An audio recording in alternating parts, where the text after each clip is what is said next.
Bang. It was a dark corner and the gunshot wasn't that loud, so it didn't draw much attention on a busy black street at night. Some shops were playing music at deafening volumes, their employees were completely clueless. Yue Qing was taking payment at his counter. He raised his head abruptly and looked in the direction of the gunshot. It might have eluded others, but it stood out to him amid the clutter of other noises. He couldn't hear it clearly, but he instinctively knew it was a gunshot. His shop was quite crowded, so Yue Qing didn't head outside. He sat at his counter, adjusted the surveillance camera installed at his entrance, and watched his monitor. The street corner was a short distance away and his camera had limited coverage. A few secondary school students riding their skateboards passed by, joking among themselves. Not them. A few drunken men mumbling as they leaned on each other. Not them either. Huh. Yue Qing spotted someone on his monitor. Feng Zhao. He was carrying something in his hands. Yue Qing zoomed in and realized it was only a takeout box from a neighboring barbecue restaurant. Feng Zhao showed up in Yue Qing's shop soon.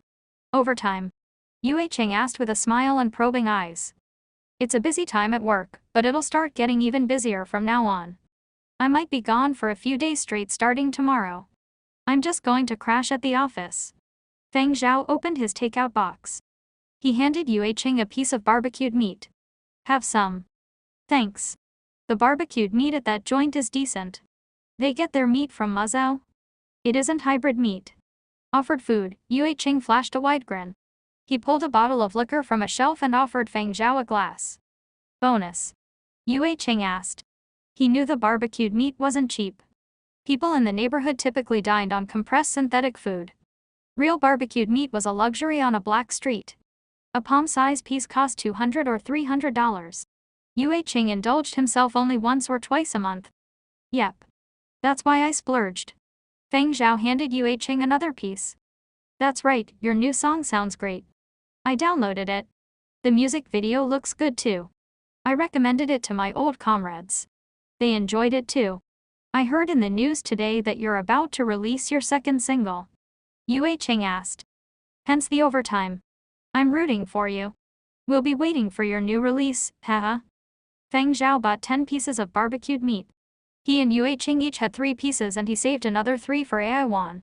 Ai Wan had said he was too busy to drop by and asked Feng Zhao to leave the pieces with Yue Qing. He would pick them up when things died down at his shop. Feng Zhao brought the remaining piece in the takeout box upstairs. Inside his shop, Yue Qing slapped his forehead. He was so busy eating and drinking he'd forgotten to ask Feng Zhao if he'd seen anything unusual at the street corner, but it probably had nothing to with that kid. Then who was it? Yue Qing pulled up his surveillance monitor and started watching the people who passed by. Around dusk something went down on the street behind his shop. It was a violent dispute but no one was killed. Yue Qing also learned that a gun was lost. But a lost firearm wasn't something people discussed publicly. After all, it wasn't a legal gun. Most of the guns in circulation on black streets were made in underground workshops. They were never registered and no one advertised when they went missing. But he didn't nail down who had taken the gun. The gunshot from the street corner must have had something to do with the lost gun. Who had taken the gun? Yue Qing stared at his monitor for some time but didn't spot anyone suspicious. He eventually gave up. Who cared, as long as trouble didn't come his way? As for Feng Zhao, he had already arrived on the second floor. As soon as he opened his door, Curly Hair approached, wagging his tail violently. The smell of barbecued meat excited it even more.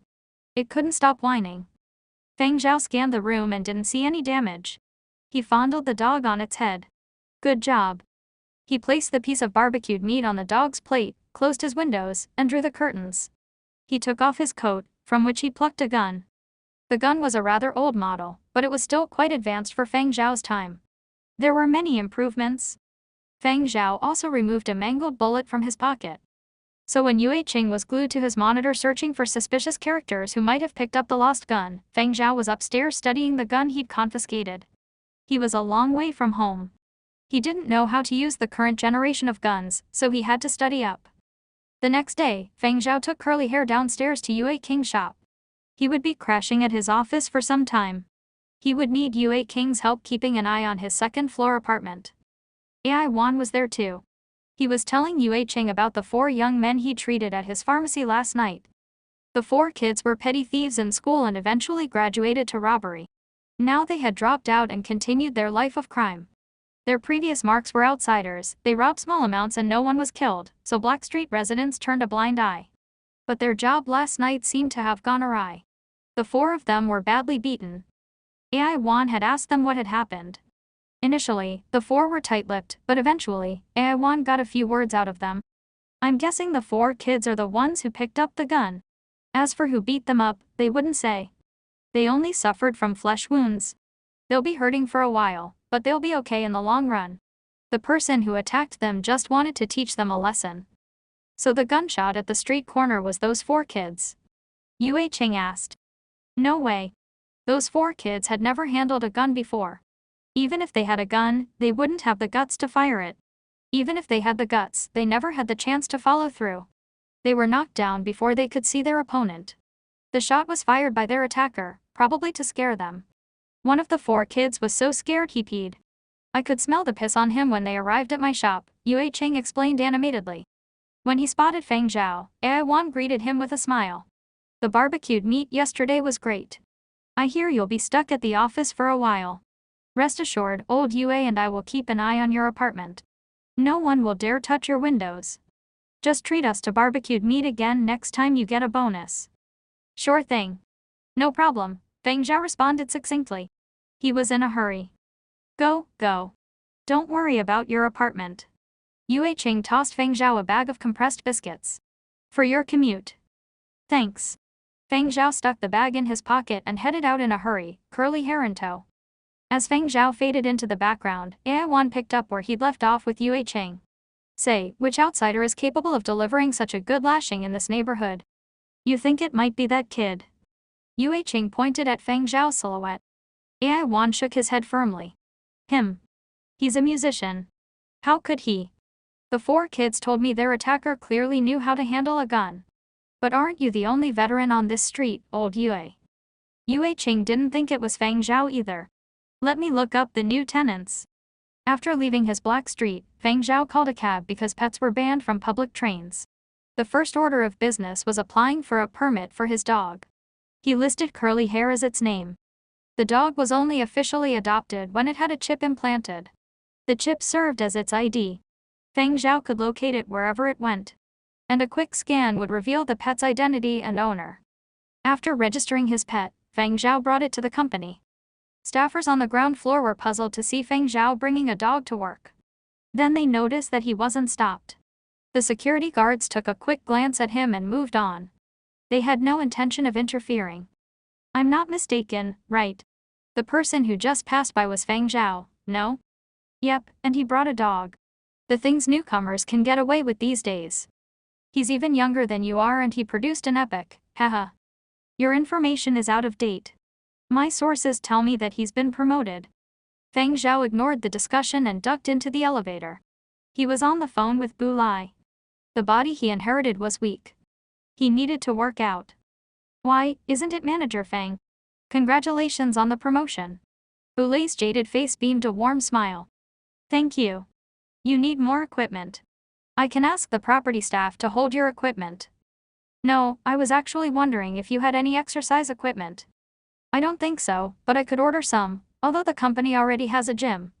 You want to set one up in your department? That's what I was thinking. No problem. Your floor is quite spacious anyway. Anything else? I'll put them in the same order. Gaming consoles. Manager Feng, you're here to work.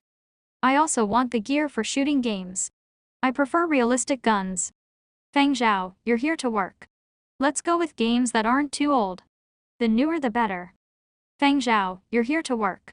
Bu Lai could authorize the gym equipment, but he didn't want to take any flack for the gaming equipment.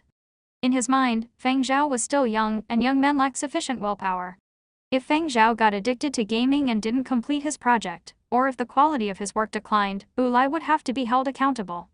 So when it came to gaming equipment, he deferred to his bosses. He couldn't decide himself. The people Bu Lai delegated to were efficient and well-equipped. And since an existing space was available, the same with the equipment, tools, and manpower, it was a quick setup. The same afternoon, the virtual idol department on the 50th floor added a 100 square meter gym. Our own gym. Zhu Wen was especially excited. Sometimes he wanted to work out when he got tired from gaming. No, he meant working. All he could do was jump up and down in his office. The company gym was too crowded. You had to book a time slot in advance. He was also a homebody and weak physically. His parents often urged him to work out, to not alternate between working and gaming. The key to life was exercise, they told him. Now that their department had its own gym, he didn't have to fight for gym time. I actually applied for gaming equipment too, Feng Zhao said. Zhu Wen's ears bolted up immediately. And? He asked eagerly. The request was rejected. Zhu Wen shrank to his original state. What the bosses are thinking is if our second movement is a success, they might sign off, Feng Zhao continued. Then let's bust our asses. Zhu Wen threw hard punches into the air. He felt as if his life had renewed purpose. He was brimming with energy. For him, gaming equipment was a stronger incentive than a cash bonus. Feng Zhao had sent out the timetable for the Polar Light Project and the Division of Labor a long time ago. He didn't want to set individual schedules. Staffers could decide their hours as long as they didn't mess up and stuck to the schedule. The project team met once every 3 days to take stock and deal with issues. One morning, Feng Zhao was running on his treadmill. It was an artificially intelligent treadmill that adjusted to Feng Zhao's pace. Curly hair ran alongside its owner. If Feng Zhao picked up pace, so did curly hair. If Feng Zhao slowed down, it slowed down too. He never tripped on the treadmill. Feng Zhao browsed industry news as he ran. The hit show Prairie Fire had turned its sights to Sci-Fi Media's Polar Light Project again. It had advertised yesterday that it would invite another expert to weigh in on the project. This time it wasn't a science or history academic, but a master from the music industry. Indeed, Padley was an especially verbose master who had an acid tongue. He had the talent to back it up, but he was quite talkative. Professionals naturally offered a professional perspective, and Padley specialized in symphonies. Feng Zhao's divine punishment happened to employ a symphonic structure. That was also why Prairie Fire invited Padley onto the show. He was an expert in the field and had a foul mouth. The ideal guest to generate controversy. Padley didn't trash divine punishment. To the contrary, he was full of praise throughout the interview. He zoomed in on every section of the song and expressed the utmost admiration. Of course, he sprinkled in some trash talk as well. As with his previous media appearances, it just didn't feel right unless he started a feud. He was only satisfied when he dissed a few folks. The show generated a lot of discussion, and what surprised people the most was that both Neon Culture and Tongshan True Entertainment praised the epic scale of divine punishment on their own live programs. They didn't seem upset at all that their own virtual idols were crowded out in the charts. They all but crowned divine punishment a masterpiece. Both labels said on their shows that they were eagerly anticipating the second chapter of the Polar Light Project and predicted it would also be an epic that didn't pale in comparison to the first chapter. That sort of commentary wasn't the exception. You could hear that kind of talk online every day just in Kin alone. When the bus faded, people would add fuel to the fire. There appeared to be a driving force behind the scenes. Dueng was also worried about the situation. He was thinking it was the doing of Tongshan True Entertainment and Neon Culture. Among the top cooperatives at the Big Three, each unit would study the other two when they had downtime, their musical style, patterns in their songs, and so on. Metal Torrent and Fourth Dimension, the leading cooperatives at Neon Culture and Tongshan True Entertainment, had to have noticed that Divine Punishment was quite different from Flying Pegasus' past releases and suspected the composer was an outsider, hence the underhanded tactics to ferret details. They might have identified Feng Zhao already. Sci-Fi Wing wasn't a seamless ship. You could always pry out some information. The higher you ascended, the harder the fall. Killing by flattery. Given Feng Zhao's age, hearing such fulsome praise from all these masters would either get to his head or create pressure. Regardless the scenario, it would affect the quality of the second chapter. It was a thin line between an epic and an epic fail. Within Sci-Fi Media, people who were familiar with the Polar Light Project knew that Duan Qianji had prevented Flying Pegasus from getting involved for a reason. All of Polar Light's chapters would be penned by Feng Zhao alone. No one from Flying Pegasus would take part. It was all on Feng Zhao. No one else could take credit. Even though virtual idol projects normally didn't credit their composers initially, they would be unveiled later on through certain channels. The creators would not go unsung. Pieces produced by Flying Pegasus might have involved some individual work at some point, but at the outset, they were all composed as a cooperative, with the emphasis on Flying Pegasus as a collective. They would only reveal later if a certain person or several people wrote certain songs. Only by promoting the overall brand of Flying Pegasus could they boost the individual worth of its members. By the same token, Feng Zhao's current priority was to promote the virtual idol Polar Light. Everything revolved around Polar Light. They would reveal the creative talent after Polar Light gained a profile. If Feng Zhao was credited when Divine Punishment was released, then he would detract from the popularity of and divert attention away from Polar Light. Duan Qianji had given Feng Zhao a choice, and Feng Zhao had chosen to go solo. She had agreed and kept Flying Pegasus on the sidelines. Now, all eyes were on Feng Zhao, not just outside observers, but within sci-fi media. Duan Qianji and other senior executives were also paying close attention to see whether he could shoulder the challenge of continuing the epic series. Of course, if Feng Zhao felt he was stretched and needed additional support, Duan Qianji would send help from Flying Pegasus, but that meant that, when the credits were announced, it wouldn't be Feng Zhao's name but the Flying Pegasus Cooperative. The other staffers working on the Polar Light project also noticed the commentary. Should we hire a consultant? Zhang Huang asked. He was worried that Feng Zhao was under too much pressure. From top to bottom, the entire label had huge expectations, and killing by flattery was being committed in the media every day. A less steely person would have gone crazy. If Feng Zhao could hole up and focus on composing, maybe he could steer clear of some of the distractions. That would require hiring a consultant. That's right, boss. Why don't you hole up and focus on composing? We can hire a consultant or an additional team, Zuan also proposed. If Feng Zhao were actually a kid in his early 20s, he would definitely be affected by the widespread adulation. He would become too proud or crumble under the pressure. But not Feng Zhao. He didn't live 100+ years in his previous life for nothing. He had weathered countless close calls in the past. A little bit of pressure wasn't enough to rattle him. It's okay. I can handle everything on my own. Feng Zhao could handle the overall artistic vision and manage his staff, but the other members of the team weren't as mentally strong as he was. They were still affected by the pressure, both internally and externally. Even Zhu Wen was making careless mistakes. We're short-staffed. Thus Feng Zhao pronounced at their meeting every 3 days after surveying everyone's progress. My apologies. My focus hasn't been great. But we are indeed short-handed. The music video for the second chapter is even more complicated than the first. It's a tall order to maintain production quality and meet the advanced deadline next month. After starting on the video for the second chapter, Zuan had realized it was more challenging than the one for the first chapter. He also wasn't good at managing large scenes. He made mistakes frequently, but he didn't feel comfortable delegating to technicians from other departments. I agree.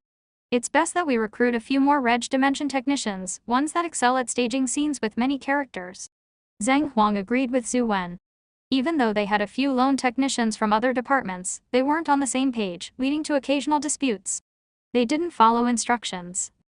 Let's recruit a few more people, Song Miao suggested.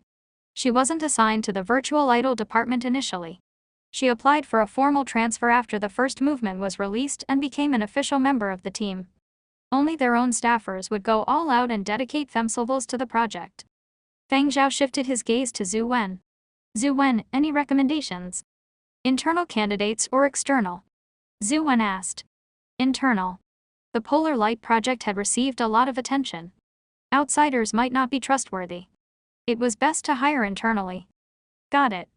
Let me ask around. Technicians like Zhu Wen had their own chat groups. He was friendly with a few of his colleagues. The department ended up being overstaffed during last year's expansion and a few technicians were crowded out. Now the department had been revamped and was recruiting. He could ask if they wanted back in. Feng Zhao also posted a notice on the label's internal chat forum, Virtual Idol Department on the 50th floor seeking Reg Dimension technicians. The notice didn't generate many responses. Quite a few staffers saw the notice but adopted a wait-and-see attitude. There was too much press coverage of the project. The praise was over the top. If the second movement failed, the backlash would be just as intense. They were reluctant to make a move when the project's fate was still unclear. Can I switch fields? Beizi asked his manager after seeing the notice. His agent vetoed the idea without hesitation. Considering your IQ, you better keep singing. There are quite a few smart singers. And you think you're one of them? Beizi went silent. Don't think too much. Go practice the new song you got yesterday. I won't say anything if you want to help out on the 50th floor when you're free, but don't think about switching careers. Reg Dimension technology is too difficult. Baze's agent recalled his greenhorn days when he also aspired to become a reg dimension technician. Unfortunately, he didn't have the talent. Just seeing the lines of code gave him a headache. G. Polan wasn't contemplating a career change, but he had cleared his schedule for the next 10 days. He left a message for his agent saying he was going to hang out at the virtual idol department on the 50th floor. His agent didn't disagree this time. The epic release boosted G. Polan's popularity somewhat. More importantly, G. Polan's acting improved slightly. He didn't know whether it was the acting courses he'd signed G. Polan up for or if G. Polan had actually learned a thing or two on the 50th floor. In any case, G. Polan said he learned a lot over there, so his agent signed off. The next day, 3 of Zuwen's candidates showed up, 2 men and a woman. They had all spent time in the virtual projects department but were let go. They never thought about coming back. Even though Polar Light was a success so far, they were unclear about the dynamics within the new project team, so they didn't act even when they saw Feng Zhao's notice. They only turned up after being approached by Zuwen. Apart from the trio, a 4th candidate responded to Feng Zhao's ad. I'm Rodney. I graduated from the Yanzhou University of Science and Technology and joined Sci-Leveler Wing last year. This is my diploma and my transcript for all 6 years. I've also included the certificates for awards I've won. Rodney lined up his certificates in front of Feng Zhao. He wanted to join Sci-Leveler Wing's Virtual Projects department after graduating last year, but the department was undergoing a massive expansion then and competition was fierce. A fresh graduate without any connections like him was no match for veteran technicians. So he bided his time in the film production department. He was tempted when he'd heard that the Virtual Idol department was recruiting a while ago, but he hadn't acted because he hadn't seen an official recruitment notice. When he saw Feng Zhao's notice yesterday, he decided to try his luck. Frankly speaking, Rodney was a strong candidate. The Yanzhou University of Science and Technology was one of Yanzhou's top schools. Its Reg Dimension department ranked well in the continent. The transcripts and certificates Rodney brandished were impressive. Without a doubt, he was a stellar graduate, maybe even a nerd. But in a company like Sci-Leveler Wing, nerds were everywhere. Every department had a few geniuses. Even the unimpressive Zuwen had an impeccable resume. That was why he was kept on while others were crowded out during the Virtual Projects department's expansion last year. The reason was simple: his technical skills were superior. Speaking of which, Zuwen had also graduated from the Yanzhou University of Science and Technology. He was only a few years ahead of Rodney.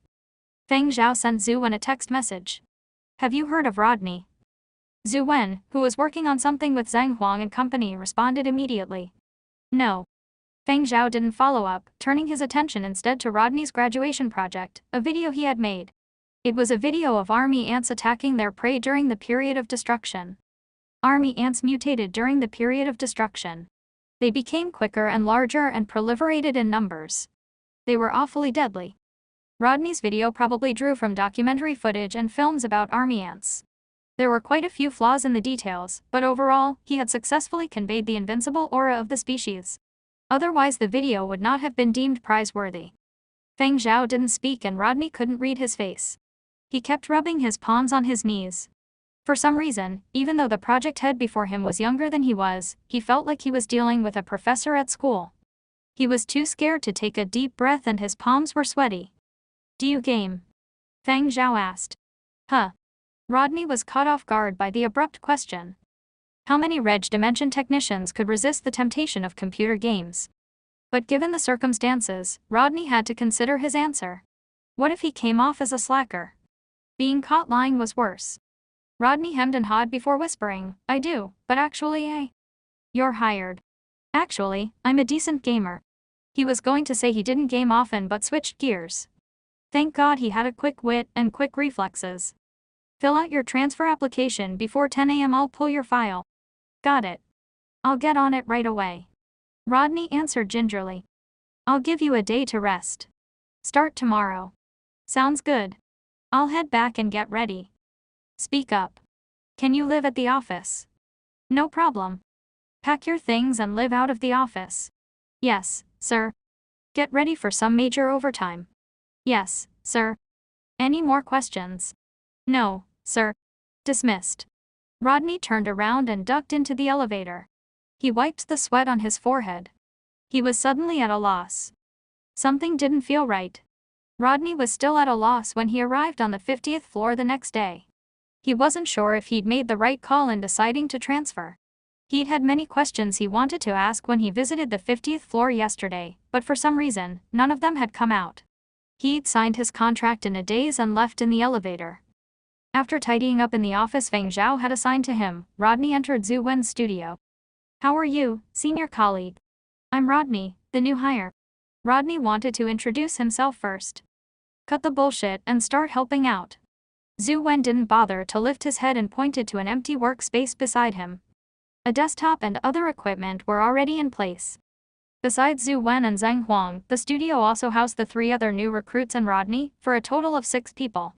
The technicians loaned from other departments had left. From now on, the project was an in-house job. Even though the department had expanded, the workload was still very heavy. They hadn't completed the day's tasks yet, so there was no time to welcome the newbies. Rodney stopped talking, headed to his workspace and turned on his equipment. He scanned the list of tasks assigned to him. He was surprised. No wonder the department had to expand. Large scenes involved so many elements. Feng Zhao was also a demanding producer who paid close attention to detail. There was no room for fudging. It was time to get serious. Feng Zhao was recording the second song with Pang Pusong. He still wasn't happy after 2 straight days of recording, so they had to continue today. Around noon, Zhu Wen's staff had completed their assignments for the morning and Rodney still saw no sign of Feng Zhao. "We've finally finished before lunch for once." Zhu Wen rubbed his eyes. "I'll buy lunch," Zhang Huang said. It was his turn to buy lunch. He left for the cafeteria after asking Rodney if he had any dietary restrictions. Only then did Zhu Wen turn his attention to Rodney. "You're a new hire. I heard you also graduated from the Yanzhou University of Science and Technology," Zhu Wen said. "Yes. I've heard about you, senior alum. Your graduation project is still on display in the exhibition hall for outstanding student projects," Rodney responded. "Work hard. The future of our department is bright. You've bet on the right boss." Zhu Wen shifted to morale-boosting mode. "Our boss being Feng Zhao, of course. He's the head of our department." "Oh." Rodney nodded and pondered briefly. He followed up with another question. "Say, senior alum, don't you think that manager Feng looks like old Shen?" The old Shen Rodney referred to as a veteran Reg Dimension instructor at the Yanzhou University of Science and Technology. He was well regarded within the industry. The only thing was that he was too serious and spooked people wherever he went. One particular scene stayed with every single class of Shen's students, the sight of the entire class paying him their undivided attention.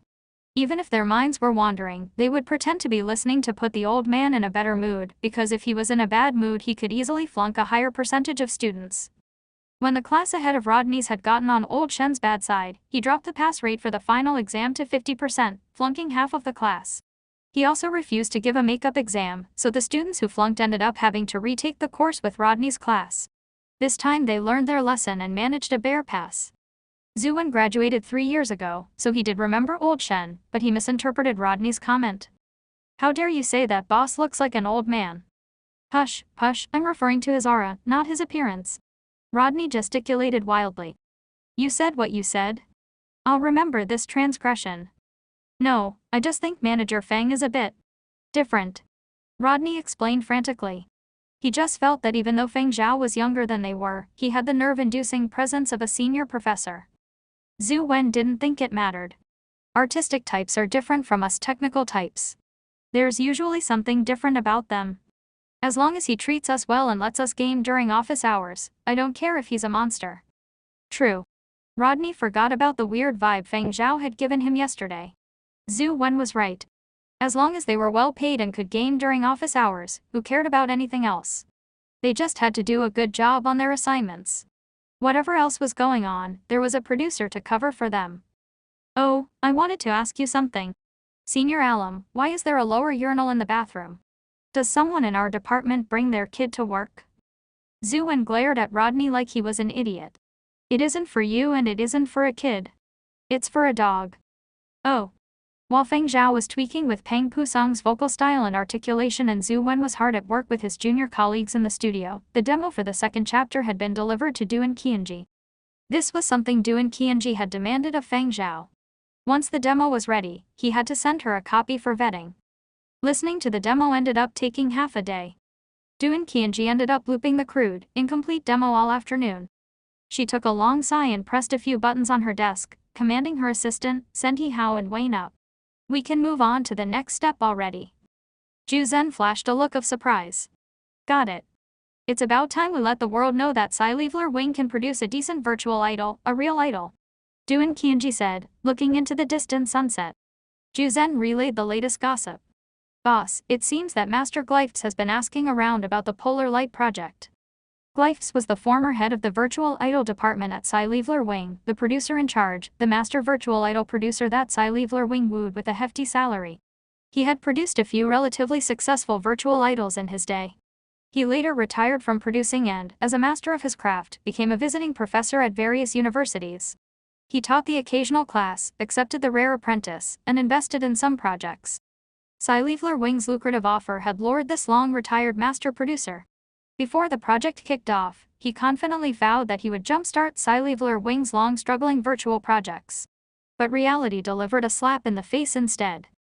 Glyphs had fallen ill after last year's virtual idol project had fizzled.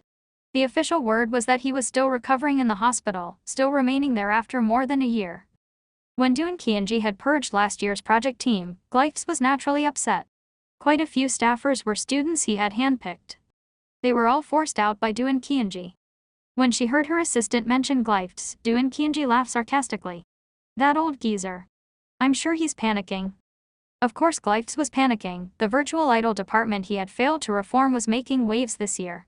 And it had generated heated discussion right off the bat. That was good news for Sci-Leveler Wing, but not for Glyphs. If the Polar Light project took off, the reputation he had worked for years to build would be in jeopardy. Ignore him. Let him keep playing ill at the hospital. Doon Kyunji couldn't help another snicker. I wonder if his condition will deteriorate again. The coastal Yanzhou city of Jinging is home to several large sanatoriums. Jinging was a scenic city constantly bathed in sunshine with warmer winters. Many people liked to recover in Jinging. Inside a sanatorium in Jinging, famed musician and virtual idol producer Glyphs was sitting by his room's French windows. Typically, this was the time of day he was in his best spirits. He could take in the sunshine of Jinging peacefully. But today, he was in no mood to enjoy the warm sunbath that so many envied.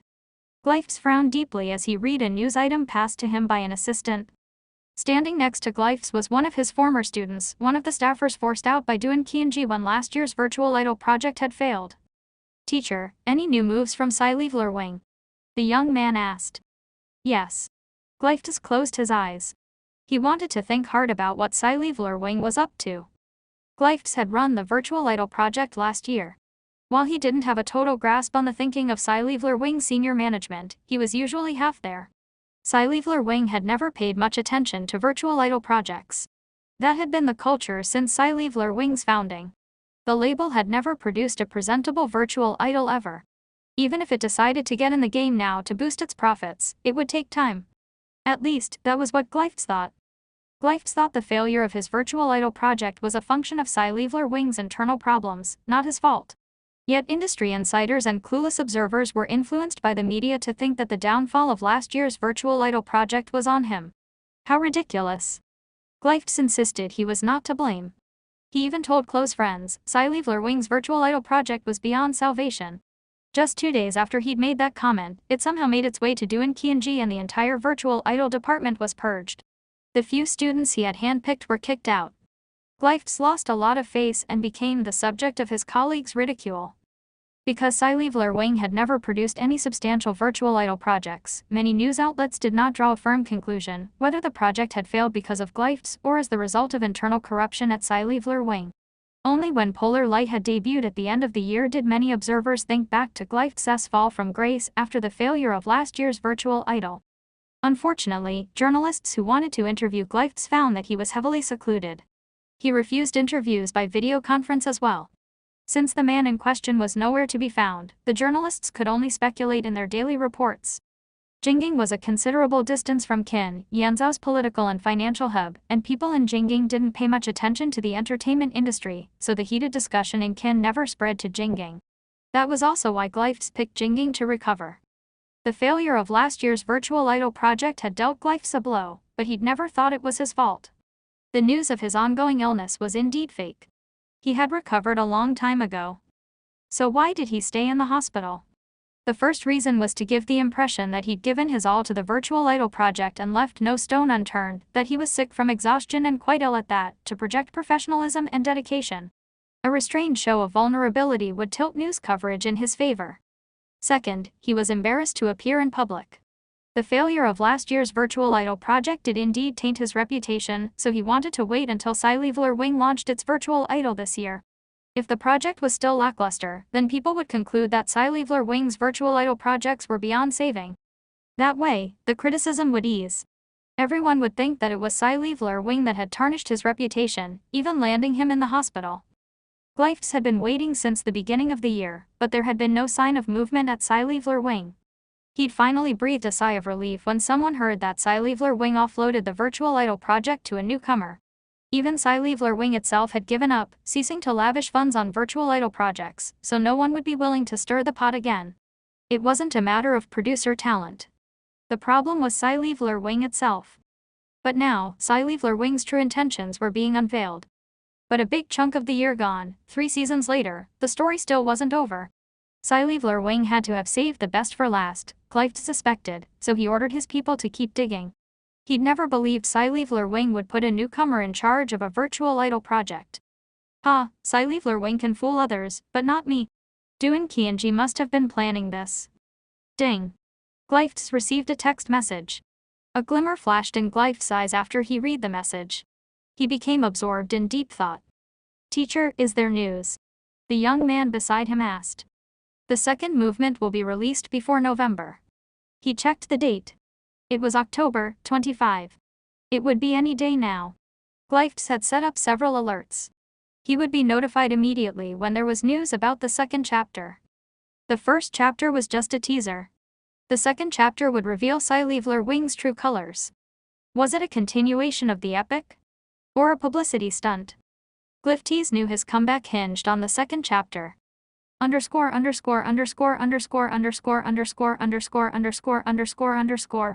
Inside sci-fi Wing headquarters in Kin, Feng Zhao grabbed a copy of the new music video and shouted in the direction of the studio, Zhu Wen, head upstairs with me. Upstairs where? Zhu Wen yawned. He badly needed a gaming session to rest his overworked brain. The top floor, Feng Zhao responded. Zhu Wen nearly fainted at the sound of the 2 words top floor. The top floor. Hurry up and get ready. We'll head up in 5 minutes. Chairwoman Duan is waiting for us. Feng Zhao glanced at the time. Even though sci-fi Wing had given Feng Zhao full authority, he still had to run his final product by senior management. The top executives were starting to pay attention. Plus the success of the second chapter depended on sci-fi Wing's next move. This was something Duan Qianji had stressed when she ordered the budget allocation. Feng Zhao needed to bring a technician.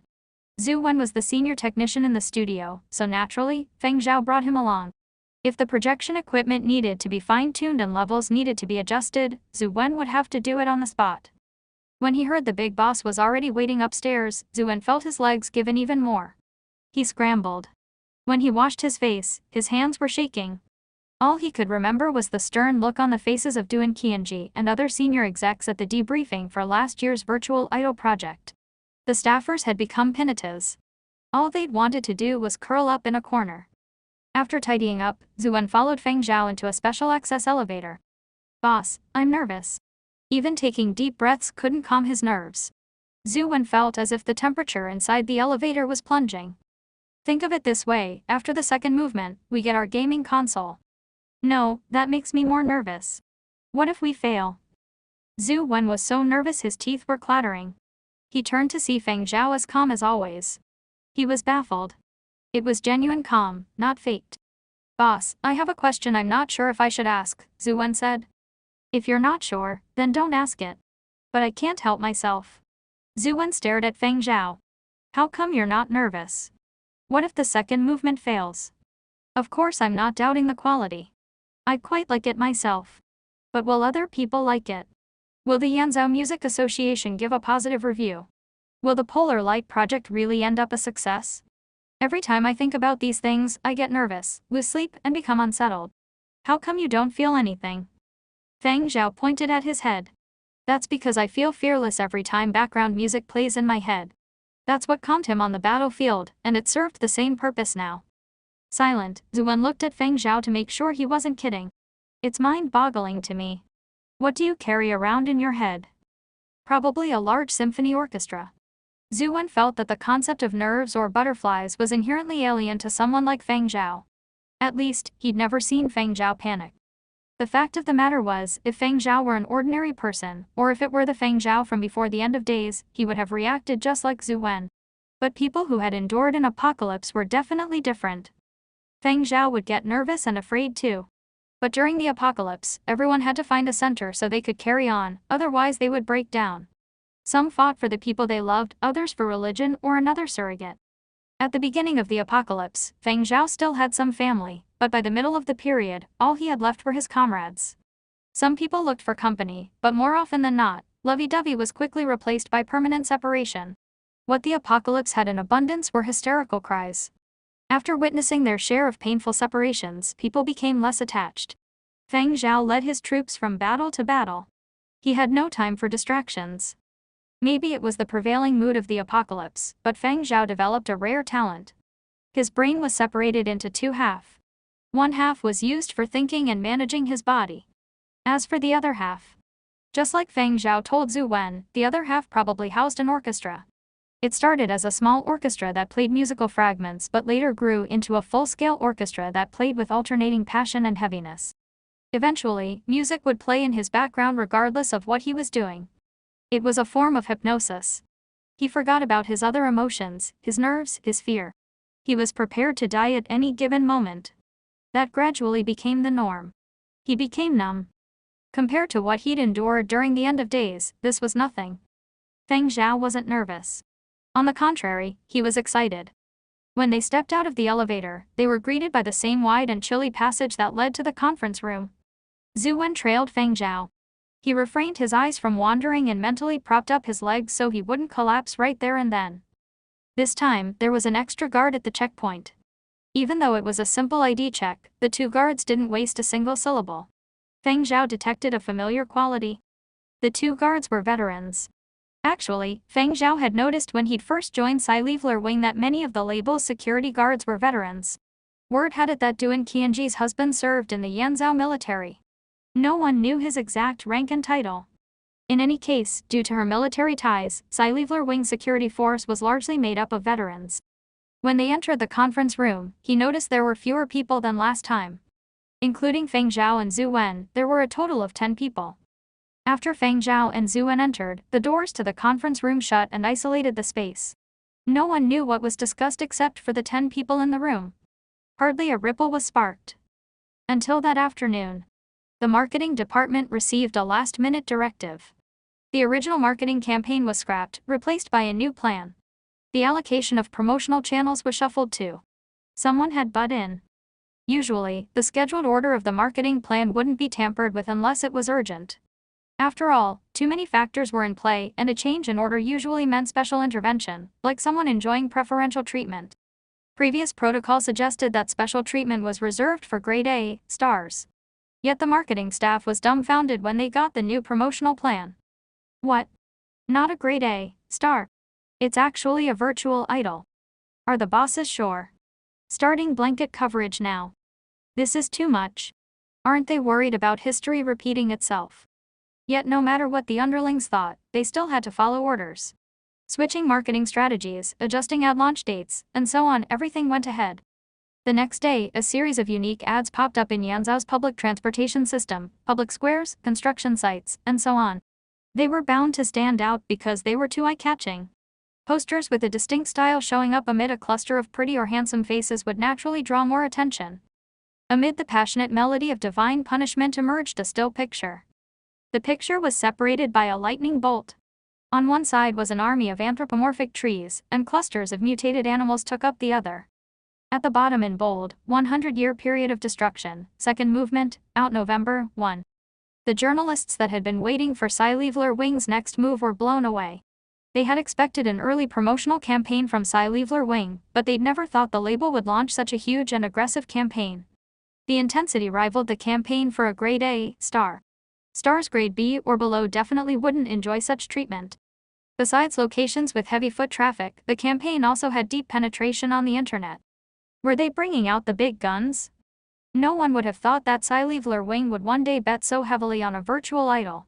Even their expanded virtual idol project that year wasn't promoted this vigorously. Even though Sci-Leveler Wing had launched a marketing campaign for last year's virtual idol, it struck people as lacking confidence. But this year, Sci-Leveler Wing was strutting its stuff. Several students riding a public train were admiring the huge screen hanging on a tall building they passed. "Is that an upcoming film?" one student asked. They were some distance away and couldn't read the text on the ad clearly. "No, it's a virtual idol launched by Sci-Leveler Wing. But this virtual idol is special. Have you checked out the song Divine Punishment?" "I have. It was playing non-stop at school a while back, but I'm not into that type of musical style. I haven't seen the music video either. I quite like it. And the second single is about to come out." Another student searched online. "October 1. Haha, that's soon. I hope the second song is an epic too. I'm telling you, you have to listen to these epics with quality headsets or a good stereo system, otherwise, you won't be able to fully appreciate the genre." Apart from fans that were into epic songs, the most active internet commentators were fad seekers. "The second song is an epic too, no. I hope so. You guys probably don't know that every time I listened to Divine Punishment, I heard the sound of clashing gold bricks. I'll read the Music Association review when it comes out. If it's an epic, I'm going to download it." Is the second song only available for download within Yanzhou? If that's the case, I'm going to laugh my ass off. Right now, outside of Yanzhou, the other continents don't allow legal downloads of copyrighted music. The full soundtracks for many blockbusters aren't available online. Sci-Leveler Wing was explicit in its advertising for the second chapter. The release date was announced in advance. The date wasn't announced merely to promote its virtual idol. It was also a challenge of sorts to the other two members of the Big Three. "Come November 1st, I'll be ready for battle. Join me or not. Underscore underscore underscore underscore underscore underscore underscore underscore underscore underscore." Song Shihu, Tongshan True Entertainment's big boss, sat in his office silently pondering the meaning of Sci-Leveler Wing's next move. He didn't believe that Doon Qianji had laid down an epic just to prove that Sci-Leveler Wing could produce a hit virtual idol. He was a businessman. Doon Qianji was a businesswoman. From a business perspective, Song Shihu believed that Sci-Leveler Wing had made such a massive investment with huge returns in mind. But what was it all for? Suddenly, Song Shihu snapped his fingers, his pupil shrank, and his cheeks twitched. He was skeptical, in disbelief. He had to squeeze every syllable out of his mouth. Is it for next year's release of Battle of the Century? He couldn't think of another reason. Battle of the Century was the most anticipated game in the world, period. It was a title gamers around the world had been looking forward to for nearly 10 years. And it was set against the 100-year period of destruction. The studio behind Battle of the Century had announced ahead of time that the game would be endorsed by a single celebrity in each continent. And only virtual idols were being considered. The endorsement fee was secondary. The most important thing was the exposure the deal came with. It was global. Sci-Leveler Wing wanted to join the contest for Battle of the Century endorsers with that tree. What a joke. To count on that tree. After the second movement, Cocoon Breach, was released, it racked up nearly 100,000 downloads within a minute. This was mostly industry insiders or people from related fields. They had been on standby. Online news outlets were geared up for the release so they could do their write-ups and immediately post. Everyone wanted to get the first word out. But the pundits were at a loss after listening to the second movement. There was so much they wanted to say, but they didn't know where to start. Chu Guang and company were also camped out in a projection room. They downloaded the music video at 8 a.m. sharp and turned on their projector. The same scene as last time replayed itself. No one said a word when the video played, and no one spoke for the longest time after it ended. Sitting in his chair, Chu Guang took a deep breath and closed his eyes. He knew he would soon lose the number 4 spot. He felt some sadness and a sense of failure, but then he quickly remembered the virtual idols launched by Neon Culture and Tongshan True Entertainment. That made him feel vindicated. Those two virtual idols wouldn't be able to hang on to their number 2 and number 3 spots for long. Knowing they would suffer too, much of Chu Guang's depression dissipated. He admitted he was outperformed, but he was also delighted to see the two virtual idol teams from their rival companies, who always had the upper hand, finally take a beating. Things were playing out just as Chu Guang imagined. The project teams behind Xunhui and Fei Lissy were agonizing over their next moves. Did they need to revise their strategy? Song Shihu, the big boss of Tongshan True Entertainment, smashed his cup in his office. This is indeed what Sci-Leveler Wing is up to. Even though, considering Tongshan True Entertainment's prowess when it came to virtual idols, they shouldn't be afraid of Sci-Leveler Wing, Song Shihu was starting to get worried. Judging from the two movements that had been released, 100-year period of destruction couldn't be underestimated. Either song was epic enough to carry a blockbuster. What was more, it was a series set against the period of destruction.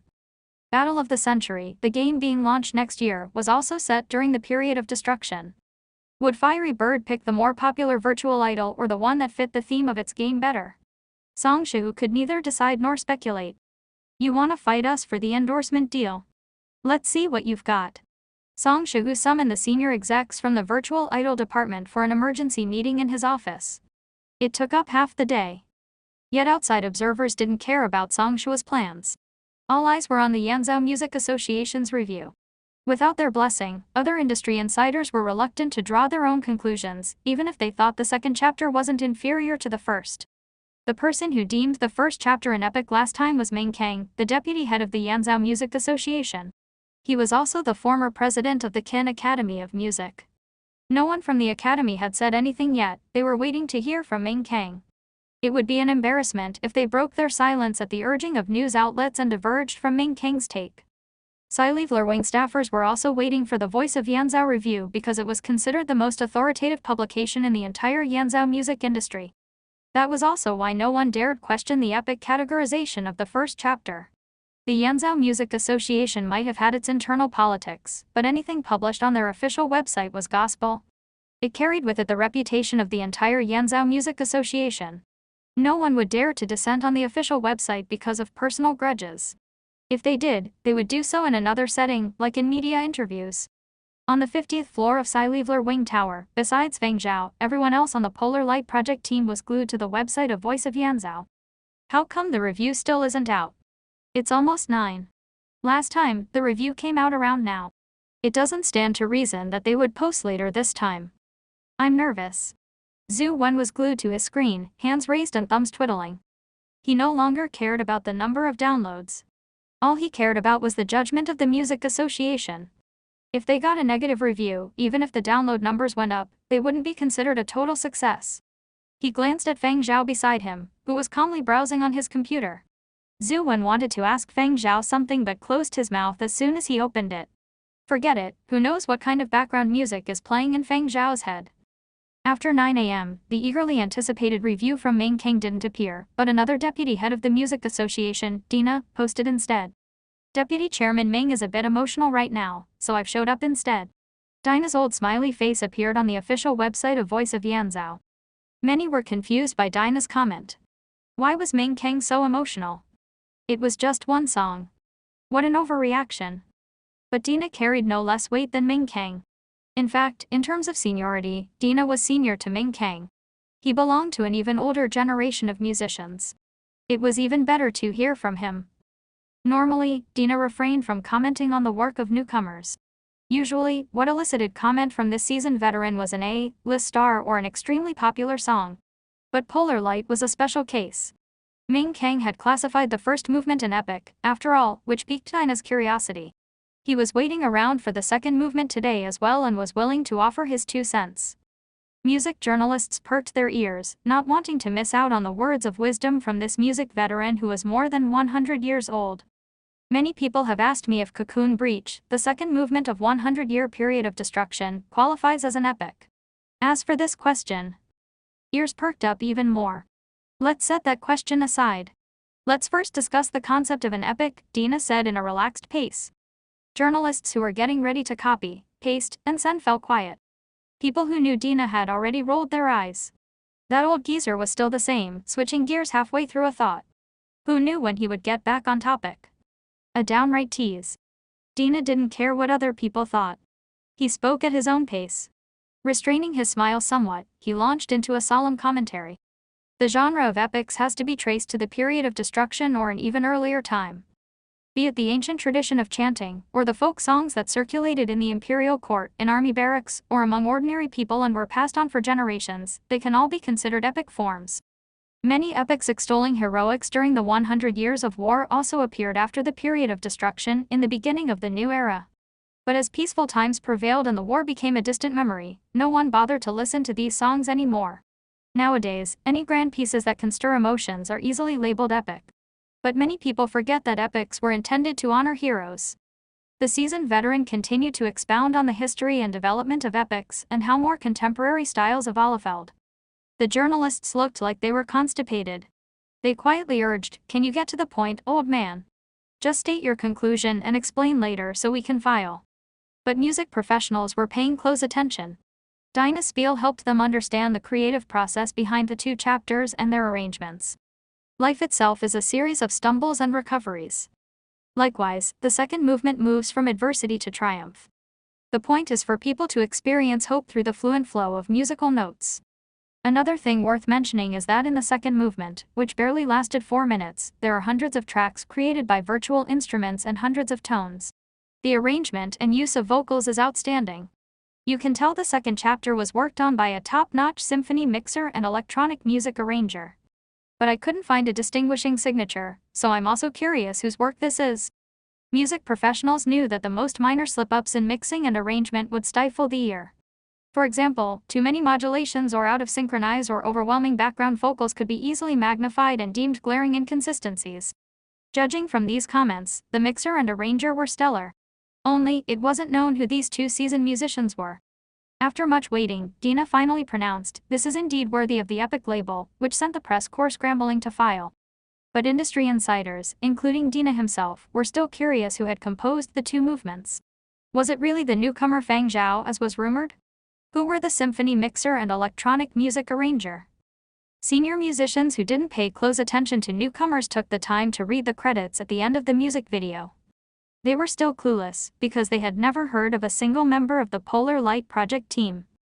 The technical analysis of the second movement was valued by the professionals, but for most people, the epic label was sufficient. A second epic. This shocked many industry insiders, not just because of the nature of the song, but more so because many of them realized that Sci-Fi Wing was clearly determined to launch a virtual idol with an epic series. Was it worth it? That was what many people wondered, and also the question posed by many journalists after Yanzhou Music Association deputy head Dinah deemed the second movement an epic. Sci-Fi Wing's chief spokesman, Lin Dun, had a simple 8-word answer for the media: "We remember history and honor our lost martyrs." Song Shahu. Hee hee. Go bullshit someone else. Such noble intentions you tout, but isn't the real objective the race for the endorsement deal? Even people who didn't understand how spin worked were skeptical, let alone folks who had figured out Sci-Fi Wing's true intentions like Song Shuhu. How implausible was it that Sci-Fi Wing had invested so much money and produced 2 epics, and more epics were probably in the pipeline, because of those 8 words? That was the explanation Lin Dun offered, regardless what people believed. On the 50th floor of Sci-Fi Wing Tower, Zhu Wen and the other members of the project team were ecstatic after hearing Dinah's review. The success of the second chapter meant bigger bonuses, more prosperous futures, and, "Boss, can we get approval for the gaming equipment now?" Zhu Wen asked at the top of his voice. He could finally breathe a sigh of relief. He was downright giddy and wanted to take a celebratory dash, but first things first. "It's done," Feng Zhao replied as he browsed the reviews online. What did the top floor say? The other members of the project team shifted their gaze to Feng Zhao. "It's approved. Someone will stop by tomorrow to set things up." "Oh, ha ha ha ha." Zhu Wen let out a weird, piercing laugh. "Nothing beats sanctioned gaming during office hours." "What type of games?" Rodney asked. "Shooting," Feng Zhao responded. Shooting games weren't Rodney's favorite, but like Zhu Wen, he was happy to be able to game in the open at all. It was indeed the right decision to jump ship. The 3 technicians who were recommended by Zhu Wen, Fu Yingtian, Zhang Yu, and Stiller, were sharing the good news with family and friends. A bonus was a shoo-in. Sci-Fi Wing had always been generous with bonuses. They wanted to share their joy. Their decision to switch jobs had met a lot of resistance. Even their family members had been worried. Plus, they couldn't share too many details while they were working on the second movement because of confidentiality rules. All 3 of them were tightly wound. Now, they had finally survived. This was a F-seeking goldmine. Given how things were unfolding, there was a good chance the third chapter would be a success too. After all, they had the full backing of the label and a mad genius like Feng Zhao as a boss. They didn't have to worry about funding or discrimination from other departments. How good did that feel? Didn't y'all think that the virtual projects department was a death pit? All the not-so-subtle sour grapes. You're regretting your words now, aren't you? Too late. Seeing Zhu Wen and company share their good news and brag in their social media feeds made some of their colleagues jealous. If only they'd known, they would have applied for transfers to the virtual projects department too. Unfortunately, the department wasn't recruiting anymore. Even if it were, the competition would be fierce. Sci-Fi Wing's official video channel also gave significant coverage to Dinah's comments on the second chapter. The host even facetiously thanked Neon Culture and Tongshan True Entertainment for their praise ahead of the second chapter's release. That gave them a big boost in visibility, he said. They wouldn't have drawn as much attention as they were getting now otherwise. Still, there were naysayers among media outlets. The reason the first movement of 100-year period of destruction had logged so many downloads was because Polar Light's debut was quite unique and novelty drove playbacks and downloads, they argued. But with the release of the second song, the novelty had faded. As high-profile as epics were, it was a genre reserved for a niche audience and was out of touch with the masses, they said. Not many people in modern society could appreciate an epic. The most they would want would be to listen to one as part of the soundtrack to a blockbuster movie. Other commentaries argued that, while the first epic song released to a mass audience definitely drew a lot of bargain seekers, the second release would strike some as a worse deal. Sales for the second single might suffer as a result. More than one news outlet touted this line of thinking. Simple supply and demand, an abundance of supply led to a drop in value. The music cooperatives within some labels outright demanded that Sci-Fi Wing quit while it was ahead, meaning if download numbers dropped for the second song, the music industry would lose face and the epic label would be cheapened. However, while some talked trash about the second song, another demographic was gaining attention. People who paid attention to intermediate-level education noticed that a weird fad was going around. Many people were listening to Cocoon Breach. Others listened to Divine Punishment and Cocoon Breach together. They played the songs when they got up, when they ate breakfast, before they worked on problem sets, and even during breaks. The prevailing mood was also extremely upbeat. Initially, people thought it was just those sensitive and escapist second-year students again. But they later realized that the trend wasn't confined to second years. Students from other grades were also taking part. The fad was in full force, especially in the lead-up to midterms. Quite a few teachers thought to themselves that the inner worlds of secondary students were a mystery to them. The trend drew some media coverage and Sci-Fi Wing was there to fan the flames. Soon enough, Neon Culture and Tongshan True Entertainment started to fight back. Miyu and Andy Leo cast in Wasteland Rebirth. Scarred Soul Andy Leo plays tough guy, fights for justice. Rumor has it Miyu will play a disfigured character. The headlines kept popping up. Soon all the buzz about Sci-Fi Wing was overshadowed by Yan Zhao's two main virtual idols. In the new era, virtual idols could act in movies just like real idols, the difference being one performance was generated by software programming and the other delivered by a real person. What? Miyu is going to disfigure herself. Why will my unparalleled beauty Miyu disfigure herself? Project team, please explain yourself. Seeking tough guy pictures of Andy Leo. _____________________________________________________________________________________________________________________ The combination of a handsome leading man and a pretty leading lady was always worth looking forward to. But what took Duan Qianji by surprise was the fact that Neon Culture and Tongshan True Entertainment had decided to work together. Miyu and Andy Leo were Tongshan True Entertainment's and Neon Culture's two top virtual idols respectively. In terms of star power, Sci-Fi Wing simply couldn't rival Miyu's and Andy Leo's popularity and fan bases. Everyone had to concede that point. Still, Duan Qianji wasn't too panicked. She didn't respond by cranking up their marketing campaign. She decided to wait. Song Shihu was delighted to see that online discussion of Polar Light and Cocoon Breach had fizzled somewhat. He celebrated by nursing a glass of wine in his office. Even though Tongshan True Entertainment and Neon Culture were competitors, the race for the endorsement deal should have been restricted to the two of them. Sci-Fi Wing wanted to butt in. That was up to them. See, as soon as they promoted their top idols, everyone else was sidelined, be it Polar Light or Cocoon Breach or Epics. He wanted to show the folks at Sci-Fi Wing what a real hit virtual idol looked like. This was what was called a talent gap. The movie Wasteland Rebirth was a project he had been working on for some time. It was a tailor-made production for Miyu set against the period of destruction. Their intentions were clear, they wanted Fiery Bird to take notice. But when Neon Culture had approached them 2 days ago about a collaboration, Song Shu quickly agreed. No matter what, they had to crowd out Silevler Wing first.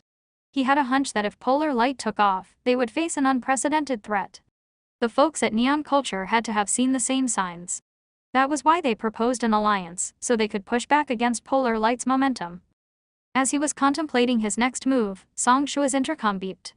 He scanned it and saw a text message labeled urgent. The sender was a vice president. It was someone who was solid and dependable, but for some reason he was panicking. Had something gone wrong? Song Shu tapped on the message immediately. Old Song, check out Voice of Yanzhou. Ming Kang has spoken.